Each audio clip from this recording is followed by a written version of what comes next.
Donald Trump is what's good for this country's economy. It's all Jacinda's fault, and people should be having more babies. I mean, if they want to. Oh, but wait, there's personal responsibility. So if you can't afford those kids in about, I don't know, 10, 11 years' time, then no, don't have those kids. Decide now not to have those kids because you just don't know what will happen in 5 years, 8 years, 10 years, because all of these perfect people that keep crowing about perfect responsibility truly believe that you should be able to predict everything, you should be able to plan for everything, and you should have all your ducks in a row, essentially, because they're perfect. So why aren't the left? Oh yeah, and how can I forget? It's all Jacinda's fault. Kia ora and welcome, and yes, I know that K word is going to upset a few people, but you know what? I'm pretty sure you can build a bridge and get over it. It is a bunch of words, just like other languages around the world, but yet people in this country are all sensitive over the Māori language. Well, I don't care. This is our page, and we aren't sensitive, like all the snowflakes who don't like the word kia ora. Guess what? We also call New Zealand Aotearoa New Zealand. Why? Because we can. We are not assholes, like some people who are just so sensitive that they cannot even see their own hypocrisy. It's quite funny. Oh wait, but Te Pāti Māori did this. Oh, but the Greens did that. Yeah, and why aren't you complaining about National doing some of the things? ACT doing some of the things. Why aren't you complaining about New Zealand first? It's in the name, New Zealand first, but it seems to be NACT first and New Zealand last, because unless you're lining their pockets, you don't matter, no matter what lies they want to tell the media. Like a follower said to us, and I have loved the saying since I heard it, if National were the better party, why are we still in the position that we are in today? It shouldn't take one little term to undo everything if National was so fantastic. I'm sorry that some of you did not live in the 90s. Okay, impromptu rant over. Let's get this started. Kia ora and welcome to Rants and Rambles. Ironically, this wasn't my idea, but I got volunteered for this. The reason being, and yes, I have permission to say this, the reason being is because I am the only one that is physically able to speak. Kay is an absolutely wonderful, amazing human being, but unfortunately Kay is deaf, so doesn't have the vocal abilities as she's been deaf from birth. So that is why I'm the voice, but Kay is very, very much an integral part here at KiwiPulse, because Kay is the one that's doing a lot of our researching. Kay is the one that is listening to some of the videos over and over and over and over and over and over again. It takes a lot of time and effort to delve back into the history, to bring up everything that a lot of people seem to have forgotten, and it doesn't matter what party you support. It's very well known. I'm the lefty of the page. Kay is considered the centre, the swinger, because Kay tends to go for more policies, although in the last few elections, as Kay was saying to me the other day, that Kay's become more of a left. And as for P, well, P has given me permission to share her story as to why she has stepped away. It is, it's not really something that I want to bring up at this point in time, because it's personal, and not everybody on this page that follows this page is actually very nice. So I'm going to leave P's story for later on, and if you're still following, if you're still listening, I guess you'll find out then. But P was very much a right-wing person, keyword was, but yeah, that's a story for another day, because today, here on Rants and Rambles, we're going to dive deep into two influential initiatives shaping the global discourse at the moment. Project 2025 and Project 2030. So grab a cuppa, sit back, let's see what information we can come across. I'm not going to sit here and go through all of the information specifically, but I'm just going to give you a breakdown on the research that we've been doing, and I've been doing, as we've been delving into both of these projects for the last few years, since we last heard about it. Project 2030 we heard about around about 2016ish or 2017ish, but it really started to ramp up over 2020 for obvious reasons. And Project 2025, we only heard of that a couple of years ago, but I've only just started recently delving into more of that. So anyway, we're going to break down what each project aims to achieve, based on our own personal research. Now, please do your own research on this. Don't fall down rabbit holes and just go to things like Rumble and DuckDuckGo and all those sorts of things. Look at the actual proper research with a large grain of salt. We know that governments lie. We know that some politicians lie. I'm not going to say all, because I don't know every single politician in this world, but it's a pretty good thing that a lot of politicians will lie, because at the end of the day, they are able to control an entire country if they gain the trust and get into the power, whether they have good intentions or whether they have bad intentions. It's just the intention. I mean, on the weekend we came across a clip from David Seymour back in his Canada days, where he was turning around and saying, oh, you know, you just don't deal with politicians. I mean, this is not word for word. It's on our page if you want to go and have a look. But essentially, you don't deal with politicians because they tie themselves to certain things and ideas and blah, blah, blah, blah, blah. The ironic thing is that he's become a politician since. And considering if that's the way that places like Frontier think, a lot of the right-wing governments are very heavily into their think tanks. It's the left do have some think tanks from what we have come across, but it's very much a right-wing thing, especially in the last few years. Of course, everybody has heard of the Heritage Foundation, everyone's heard of Atlas, Frontier, blah, blah, blah, blah, blah, blah. There is so many of them out there. So anyway, we're going to break down what each project aims to achieve and examine why they're controversial on a general scale and explore their potential impact on the world stage on a general scale, okay?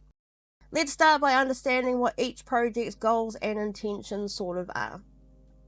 Project 2025 is an American conservative agenda. It's been developed by influential right-leaning groups aiming to reshape the US governance with a focus on traditional values, national sovereignty, and reduced government intervention. Its supporters do argue, though, that it represents a return to foundational American principles. Key elements include reduced environmental regulations, a stronger focus on border control, and a decrease in the US involvement in internal organizations like NATO and the United Nations. Critics, however, see Project 2025 as a potential threat to American democracy and even the global stability. By prioritizing America First policies, it actually signals a withdrawal from international cooperation on issues like climate change, security, and human rights, regardless of where you stand on that, okay? Some argue that Project 2025's focus on isolationism could actually weaken long-standing alliances and undermine the global climate and human rights initiatives. And then here we've got John Key turning around and saying that Donald Trump's going to be good for our economy. So that just reinforces the whole right-wing favoritism side for me personally. It doesn't have to for you, it just does for me. So on the other hand, we've also got Project 2030, or the United Nations 2030 Agenda, or as some people call it, the Global Reset. Now this is for sustainable development, according to them. It's a comprehensive framework that's been adopted by 193 UN member states to address the global challenges. I'll double check that number, but I'm pretty sure it's 193. This project does outline 17 sustainable development goals, as they put it, targeting issues such as poverty, gender equality, climate action, and access to education. Its vision: it's a world where development is sustainable, inclusive, and beneficial for all. That's on the general scale. However, not everybody is on board, of course. We've heard a lot about it. Project 2030 faces criticism from groups who fear it could infringe on national sovereignty. Some argue that the initiative may impose one-size-fits-all policies that don't respect cultural differences. Additionally, economic concerns arise. Transitioning to sustainable practices often requires significant investments, which some believe could strain developing economies. Critics from conservative circles have even argued that Project 2030 aligns with a globalist agenda, viewing it as an attempt to centralize global power under international organizations like the UN. I have been down this rabbit hole for a few years now. Now, the reason why I went down this rabbit hole is because, like I said before, I'm a lefty. Why am I a lefty? Because that's the label that everybody tells me fits based on what I believe and the empathy and the compassion that I have. But I'm not stupid, okay? I'm not this person trying to live in a fairyland world going, there will be no such thing as poverty, there'll be no such thing as hardship, everything will be butterflies and rainbows and unicorns. Fuck off. I'm more realistic than that. But like I said before, I'm not an arsehole. We aren't assholes behind this page at the end of the day. We understand that There will always be a level of wealth, a level of poor, and all that sort of thing, but we are now going to the extreme ends of the scale. There's no balance in there anymore. You've got people turning around and say, well, when I was young, I was able to work this job, and I had a house within this many years. Cool. What year was that? Because I'm pretty sure it wasn't 20-something, unless you're on an extremely good wage and don't have a lot of expenses. And I'm not even talking about since 2020, just in the last few years. Have you guys not even been looking at the statistics? Look at the house price value and wage ratios. It is growing a lot since those days where people had to work hard to get their house. There are some people in this country alone, and I know of people personally, I used to actually be one of them at one point, where they are working multiple jobs just to try and do essentially what everybody is telling them to do. But it's not easy when we are in a low wage economy. Why? Most of the employers in this country, if they can pay minimum wage, they will pay minimum wage, because that's just what happens. They forget that the staff are there to help push their business and help make their business run. It doesn't matter whether it is the cleaner or the CEO or everybody in between. Everybody plays a part in businesses, but many employers have forgotten that fact. They want to line their pockets and have their holidays and get all the perks of owning the business on as much minimum input to their staff as possible. And then some companies wonder why they have such a high turnover of staff. Anyway, I digress. Let's get back to this part here. Okay, so how do these two projects compare, and which one poses a greater risk or benefit to the global stage based on the information that we have come across from so many avenues over the last few years? Okay, so let's start with collaboration versus isolation. First of all, the first thing that I do want to say, and I would be saying this regardless of who I support in myself politically, one project is being pushed a lot harder on the world stage with a lot more nastiness than the other. That project is 2030. 2025 hasn't really had much traction until the US election, from what I can see. I think Kay said the same thing. And that's what humours me, because I don't know if people have realised, but you do see that the world is taking a massive as right-wing turn. And in order for that to happen, especially in countries where they haven't had right-wing governments for decades now, then there had to be some sort of crisis, some sort of fear-mongering to happen. And that's essentially what has happened with Project 2030, because at the end of the day, why is everybody focused on Project 2030 and not Project 2025? Why haven't we heard as much about Project 2025? If people are that concerned about our future, where's the narrative on Project 2025? That's all I'm asking. Okay, alright.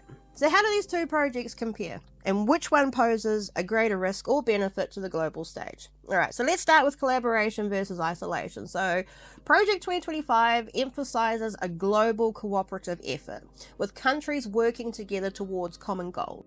Now, supporters see this as essential to addressing worldwide challenges like climate change and equality. Project 2025, in contrast, promotes a more nationalistic approach, reducing US involvement in international organizations and treaties.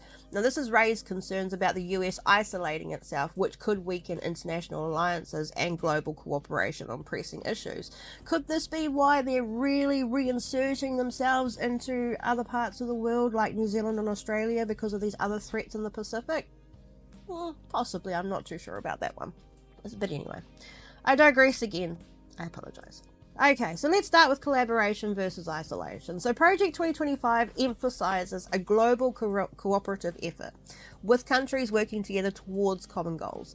Now, supporters see this as essential to addressing worldwide challenges like climate change and equality, but Project 2025, in contrast, promotes a more nationalistic approach, reducing US involvement in international organizations and treaties.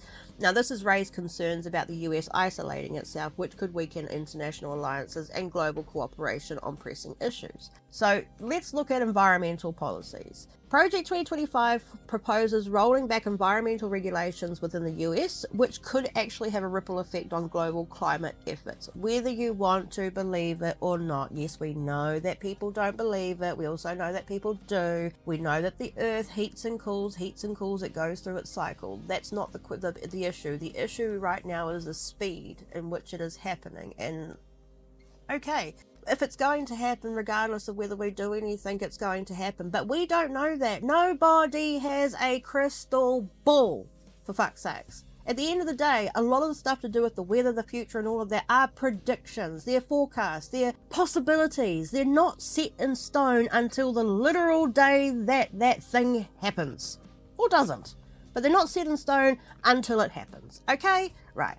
Let's get back to this conversation now. So, Project 2025 proposes rolling back the environmental regulations, which, like I said before, could have a ripple effect on the global climate efforts. Now, critics worry that if the US withdraws from climate agreements, it could undermine global progress on emissions reductions and all sorts of other things. Now, Project 2030, however, is committed to climate action on a global scale. Its sustainable development goals include ambitious goals to transition to things like clean energy, protecting biodiversity, and promoting sustainability, as well as sustainable consumption and all those types of things, which are seen as essential for tackling climate change. Yet these policies also come with significant financial implications, especially for developing nations that may struggle to meet these targets. And as we know from our own society, we want more things here, but we also don't want to pay for them ourselves. But we also don't want privatization, because privatization is profit first before people. So anyway, so there are also,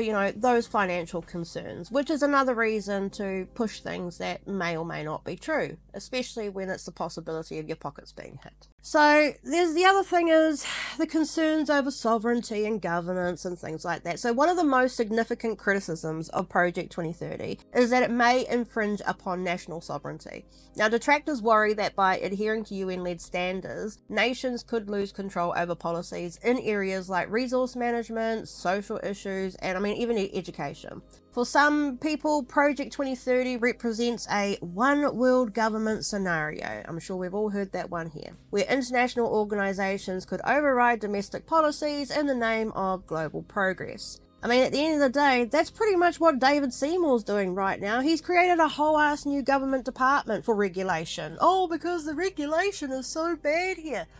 Hello, why do we have regulation? We are now going to be giving things like builders the chance to sign off on their own work. Now, yeah, of course, we've got good builders and all that sort of thing, but we have also got some very dodgy builders too. So don't forget, yeah, the good builders get to do it, but so do the dodgy builders too. We also live in an earthquake-prone country. We also have flooding issues lately, especially as we keep turning things into concrete jungle. You're going to keep getting rid of those trees and stuff like that. Where is all that water going to go? Especially when your drains are full. It's just going to flood, isn't it? Okay, so Project 2025 also emphasizes sovereignty, but in a different way, by actively reducing international commitments. Its supporters argue that this approach is going to give power back to the US government and its citizens, but others actually see this as a move towards isolationism. That could diminish America's influence on the global stage and weaken international systems that rely on American participation. That's already happening with this current war situation that's going on. Regardless of what side of the fence you stand on with that, it's already happening where America's face, I guess, to the world is looking a little bit more wrinkly and ugly. So but anyway, the social impacts and human rights focus. So Project 2030 champions human rights and equality.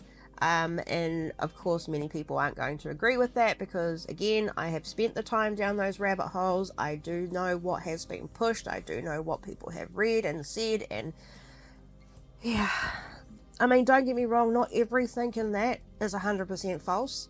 They do have truths within that, and that is the problem, because when they have truths mixed in with the lies, it makes the lies a lot more believable, but it's those lies that are causing the harm, whether you want to believe it or not. This isn't my own personal opinion as such, this is just reality. Whether you choose to believe something or not, that's down to you, but it doesn't change the facts of that situation, whether you or I agree with them or not. And I'm just talking about in general here, not even just this topic. I'm just talking about in general. Hence why we say take a huge grain of salt when you listen to anything from any mainstream media, politicians, independent media, even from us, okay? Take a grain of salt when you're taking information from everybody. Compare what everybody is saying and compare it to the facts, data, and statistics, because numbers don't lie, but people do.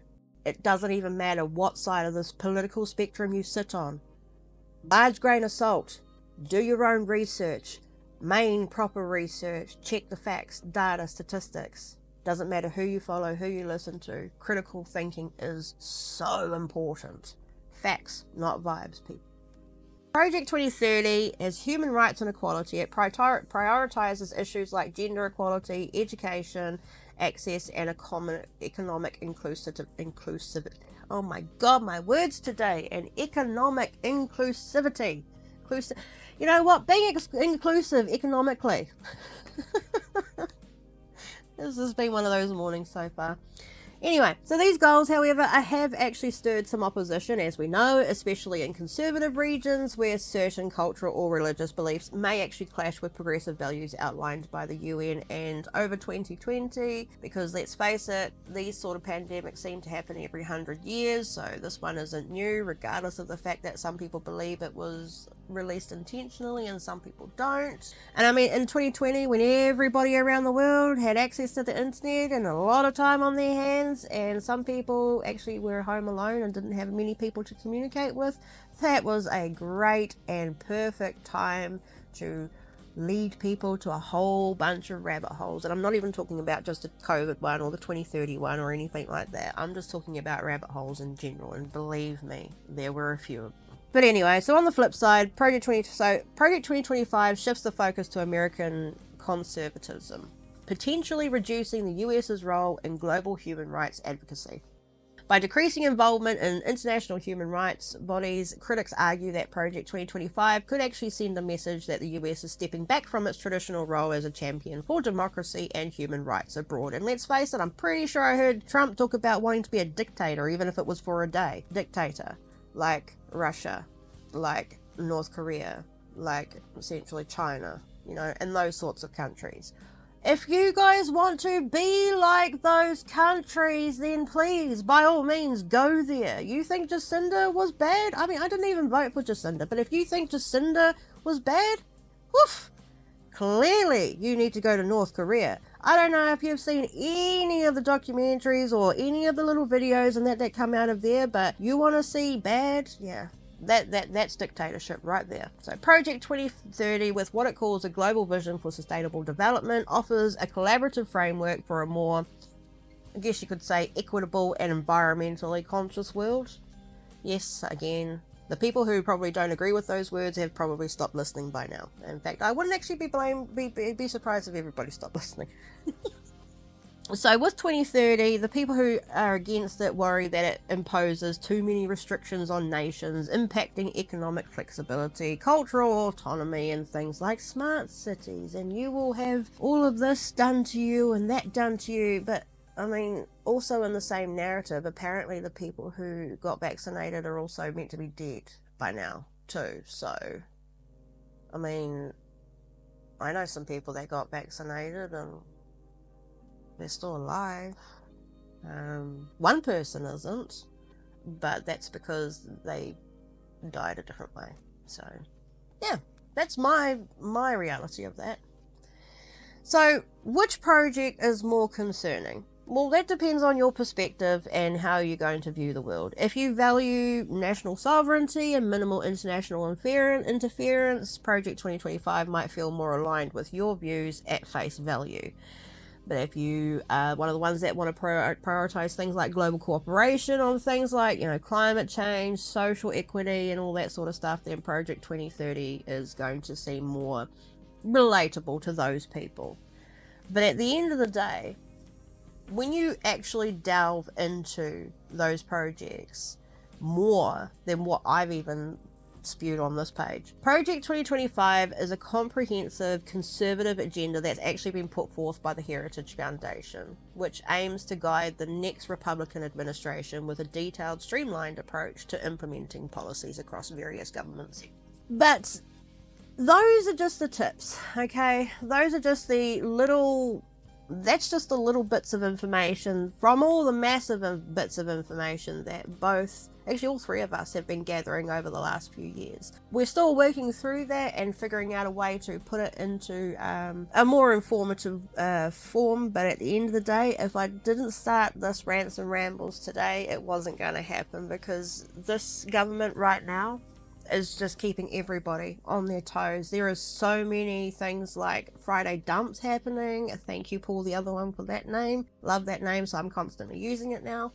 And things like that. It is overwhelming. I'm literally watching people on social media, well, TikTok at the moment, because I'm not on the other social media platforms, but I'm watching people on TikTok actively recoiling now. And I don't blame them. Your mental health is so crucial. It is so crucial to look after it, because unfortunately, regardless of what's going on in the world, if you can't look after that, it's not very helpful for a lot of people. And trust us when we say that we understand mental health here behind the scenes at KiwiPulse. So we also disagree with Mike King's comments as well, but however, that's a conversation for another day. So I'm going to actually leave it there for now. Thank you so much for tuning in to Rants and Rambles. If you even made it this far, again, we don't mind if people don't, because we're just out here trying to give the information to those who want to listen. If you don't want to listen, that's fine.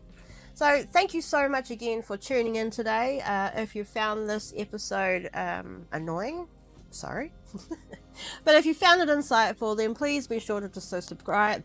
Please be sure to subscribe. I will be doing another little audio snippet on a more further in-depth breakdown on those projects. I'm not going to go so deep, because I do not want to be leading people to all sorts of rabbit holes, because I'm sure people are able to do that for themselves. And we'll go into a little bit more of a deep dive into those projects that are currently shaping our world anyway. So stay informed, stay curious, try really hard not to tune out, but it's okay if you do, because our pages and other pages like that are sharing the information as much as we can and keeping it out there for you. So yeah, thank you very much, and we hope that you have an awesome day, because apart from everyone who's hateful and sensitive over a lot of the issues, you're awesome, you're amazing, and you do matter.